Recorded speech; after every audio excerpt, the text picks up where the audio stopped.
In this video, I'm going to help you handle any sales objection, and nobody likes sales objections. And kind of top tip before we get started, before I teach you how to use the objection loop, which is like the 5-step process that you can use to handle pretty much any objection. I just want to address objections just generally, right?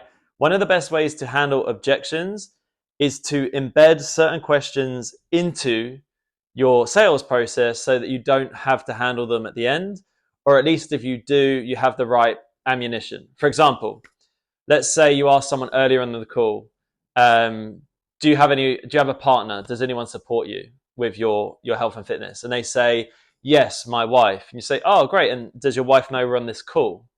And they say, yes, my wife does know I'm on the call. And you say, great. And they say, my wife really supports me with my health and fitness. Great. So what happens at the end of the call, when they say that I need to speak with my partner, what we all know people say a lot, you can then use the objection loop, which is what I'm about to teach you, that 5-step process to handle that objection or any objection for that matter. So let me give you an example, right? So you get to the end of a call and you go into close. So a close typically in sales is you go to close the deal. And I know it sounds a bit slimy and salesy, but that's just what we call it. So just go with it here, right? So you go into close. You say, John, it's $499 for 12 weeks.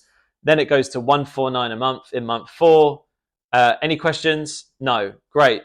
Let's get that payment sorted. Have you got a card handy? Then John says, classic, I need to speak with my partner. Okay, so this is how we use the objection loop, that 5-step process. So maybe grab a pen and paper.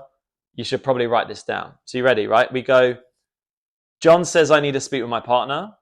And then you say, and this is where you go into the framework, you have to say something to acknowledge what he has said. So rather than going into that combative mode where you say, what do you mean you need to speak with your partner? Or why do you need to speak with your partner? Or even like, what do you think your partner's going to say? Before you go into any of that, you do this instead. You say, John, I completely understand that you want your partner to be involved in this decision. So this is the second step. Close, and then they object, and then you go into this second step. You acknowledge what they're saying. The next step in the process is you go into getting them back into their pain, back into their feelings, because people need to be in their emotions when they're making these decisions. And if you really want to change more lives, you're only going to do that through persuasion. And everything I teach you about sales is going to be persuasion, not manipulation. We don't do that here. Okay, so the next stage is you go, John, you know how you said earlier that your partner really supports you with your health and fitness? What do you think she'll say if you go home and tell her that you've signed up with a personal trainer, with an online coach, you've signed up to a program? What do you think she'll say? This gets John thinking about, oh yeah, I did say earlier. And that's why we say, you know how you said, because we're not putting words in John's mouth, right? So you say, what do you think what do you think she'll say? And he says, oh, like, yeah, she'd probably be pretty cool with it. So you say, well, why don't we do this? And this is where you go into the final part of the objection loop, okay? This is where you create a creative solution. So here we go. In that case, John, why don't we do this? If you're telling me that your partner is supportive and you don't think they have a problem with this, how about we do this? You sign up now to avoid you missing out on the price and my availability. We'll talk about that in a second. And let's do this instead. Pay now. We'll get this fixed up. And look, if you tell your partner later and she's really pissed off that you sign up to a program, I'll just give you a full refund. Fair enough? And you always have to sign off in that way. Fair enough, or sounds good, or does that sound fair?